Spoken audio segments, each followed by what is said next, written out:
আসসালামু আলাইকুম সুপ্রিয় দর্শক। আশা করি বাংলাদেশের মানুষ সবাই ভালো আছেন, কিন্তু বিভিন্ন জায়গায় বাংলাদেশের মানুষ ভালো নেই।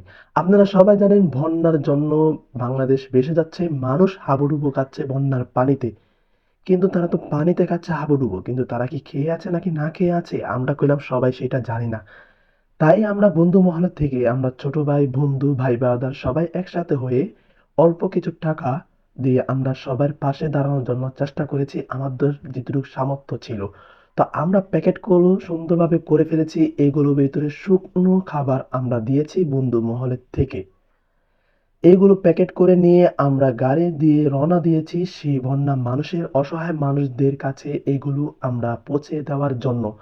আমার সাথে আছে মোহাম্মদ জুবায়ের, আমার সাথে আছে মোহাম্মদ আশরাফুল, আমার সাথে আছে মোহাম্মদ মিনাস, আমার সাথে সঙ্গী আছে মোহাম্মদ সিফাত এবং ছোট ভাগিনা আমাদের আছে। না, কিন্তু সবাই তাকে আমরা ভাগিনা বলে ডাকি। যাই হোক, নামটা জানা নাই, সামনে পরবর্তী জেনে আমি অবশ্যই আপনাদেরকে বলবো। তো আমরা মোট 18,000 টাকা আমাদের শুধু বন্ধু বান্ধবী আমরা তুলেছি। এগুলো মানুষ থেকেই আমরা এখনো কোনো কালেকশন করি নাই। বন্ধুরা, ছোট ভাইরা সবাই কষ্ট মষ্ট করে আমরা সেখানে রওনা হয়েছি। কিন্তু রওনা হওয়ার সময় আমাদের এক ভাইয়ের সাথে দেখা। সেই নৌকা নিয়ে সেই বন্যায় মানুষদের মাঝে সে যাচ্ছে। তো আমরাও তাদের সাথে যুক্ত হয়ে গেলাম সেখানে যাওয়ার জন্য। আমাদের এই বন্ধু, ছোট ভাই যারা যা পেরেছি তাই দিয়েছি এই বন্যা মানুষদের জন্য। আসলে ভাই টাকাটা সবথেকে বড় জিনিস না। বন্যা মানুষদের পাশে দাঁড়াটা হলো সবথেকে বড় কথা। তো আমি সবাইকে বলবো, আপনারা শুধু এক জায়গায় যাইয়েন না, সমস্ত সবাই জায়গায় যান। ইতিমধ্যে আমরা জানতে পেরেছি চাঁদপুর, শাহরাস্তি অবস্থা খুবই খারাপ। তো আপনারা সেখানে যান, ইনশাল্লাহ আমরা আবার যাব। এই দেখেন বন্যা পুরা, ভাই এই জায়গাটা হলো পুরা বন্যা। আর জায়গাটার নাম হলো বুড়িচং উপজেলা, গ্রাম হলো গেলাম হলো সাদেকপুর ইউনিয়ন। এই আশেপাশে গ্রাম পাবেন। তো আমার ঠিক জানা নাই গ্রামটা কোথায়, আমি সেখান থেকে চলে আসছি। তো আমাদের সাথে করলাম আরেক টিম যুক্ত হয়েছিল, তারা কিছু খাবার নিয়ে আসলো।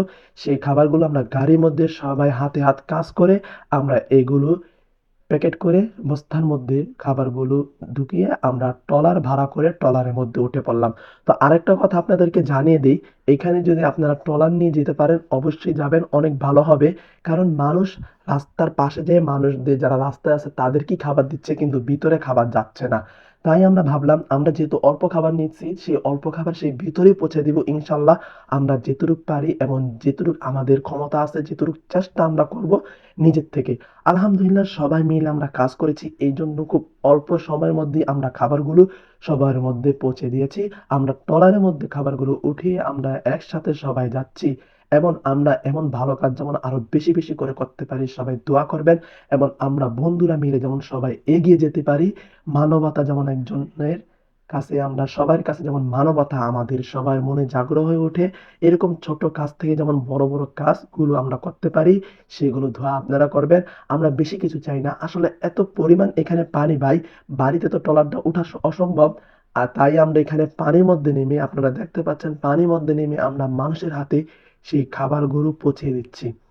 আসলে এত কষ্টের মাঝে জানেন আনন্দ ফুটে আসে যখন এই অসহায় মানুষদের মুখে আমরা একটা হাসি দেখতে পারি। দিন শেষে এত টাকা খরচ করেও আমরা যদি এই মানুষগুলোর হাসিটা দেখতে পারি, সেটাই আমাদের আনন্দ। এবং সেই সকাল ফজরের নামাজ পড়ে করে আমরা রওনা দিয়েছি।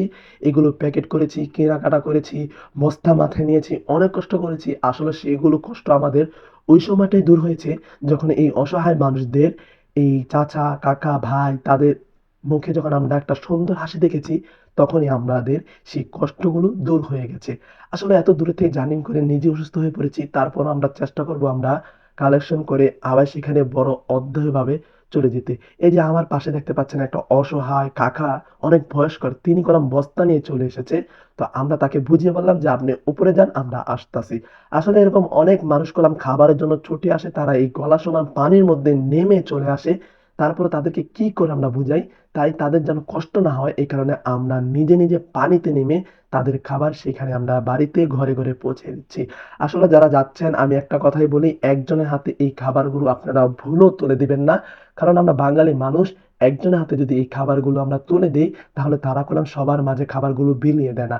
আপনারা যেহেতু এত কষ্ট করতে পারছেন, দয়া করে অনুরোধ করে আপনাদেরকে বলবো, আপনারা বাড়ির পাশে যদি ট্রলারটা বিলিয়ে রাখেন, আপনারা 2 থেকে 5 জন বা 2-3 জন নেমে আপনারা ঘরে, ঘরে মাথাত করে নিয়ে এই খাবারটা আপনারা তাদের নিজ, নিজ হাতে আপনারা দায়িত্বভাবে পৌঁছিয়ে দিবেন। তাহলে দেখবেন তাদেরও কষ্ট কম হবে এবং আপনাদেরও চিল্লা, আওয়াজ, গ্যাঞ্জাম খুব কম হবে।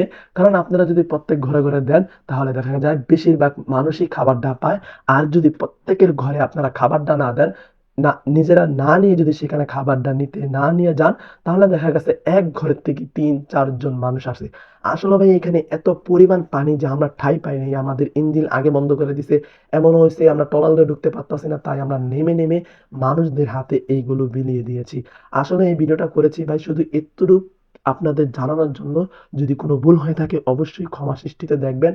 আর সবাই দোয়া করবেন আমরা যেমন এমন ছোট কাজের থেকে বিশাল বড়, বড় কাজগুলো করতে পারি এবং গরিব অসহায় মানুষদের পাশে দাঁড়াতে পারি, বন্যার মানুষদের পাশে দাঁড়াতে পারি। এরকমভাবে যেমন সবাইকে সহযোগিতা করতে পারি। আমরা এতটুকুই দোয়া চাই আপনাদের থেকে।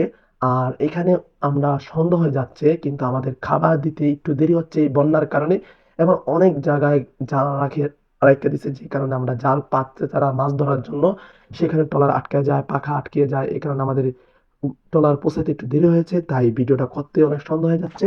তাই আমরা এতটুকু পর্যন্ত ভিডিও করলাম। যদি কোনো ভুল হয়ে থাকে মাফ করে দিবেন। আর যদি ভিডিওটা আপনাদের কাছে ভালো লেগে থাকে অবশ্যই আপনারা বেশি, বেশি করে শেয়ার করবেন এবং মানুষদের কাছে পৌঁছে দিবেন। আসসালামু আলাইকুম।